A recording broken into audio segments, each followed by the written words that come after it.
कल्पना करो आसमान में घने काले बादल छाए हुए हैं। धीरे धीरे हवा तेज होने लगी है। नीचे एक विशाल मैदान में नूह खड़ा है। पीछे एक बहुत बड़ी लकड़ी की नाव बन रही है। पास ही कुछ लोग हंस रहे हैं, कह रहे हैं, नूह क्या आसमान से इतना पानी गिरेगा कि ये नाव तैरेगी? लेकिन नूह शांत रहा। उसके चेहरे पर विश्वास है। बहुत समय पहले जब धरती पर लोग बढ़ गए थे तो उनके दिलों में बुराइयां, लालच और हिंसा फैल गई थी। लोग झगड़ते, चोरी करते और परमेश्वर को भूल चुके थे। यह देखकर परमेश्वर बहुत दुखी हुए। लेकिन उस समय एक ही व्यक्ति था जो सच्चा ईमानदार था, वह था नूह। परमेश्वर ने कहा, नूह, मैं पृथ्वी पर एक बड़ा जल प्रलय भेजूंगा, लेकिन तुम और तुम्हारा परिवार बचोगे। तुम एक बड़ी नाव बनाओ और उसमें हर जीव की जोड़ी रखो। नूह ने बिना कोई सवाल किए परमेश्वर की आज्ञा मानी। वह दिन रात नाव बनाता रहा। लोग उसका मजाक उड़ाते रहे, पर नूह कहता, मैं वही कर रहा हूँ जो परमेश्वर ने कहा है। कुछ महीनों बाद नाव तैयार हो गई,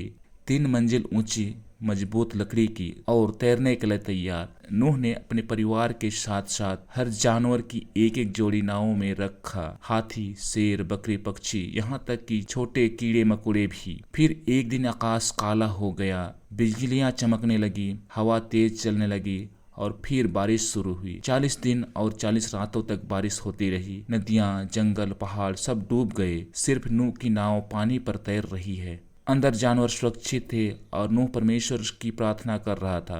कई महीनों बाद बारिश रुक गई। धीरे धीरे पानी घटने लगा। नूह ने एक कबूतर उड़ाया। पहली बार वह खाली लौटा। दूसरी बार वह जैतून की पत्ती लेकर आया।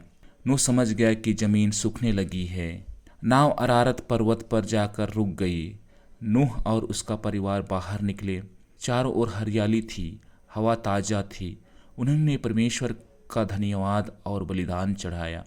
परमेश्वर ने कहा, अब मैं वादा करता हूँ कि मैं फिर कभी पृथ्वी को जल से नष्ट नहीं करूँगा।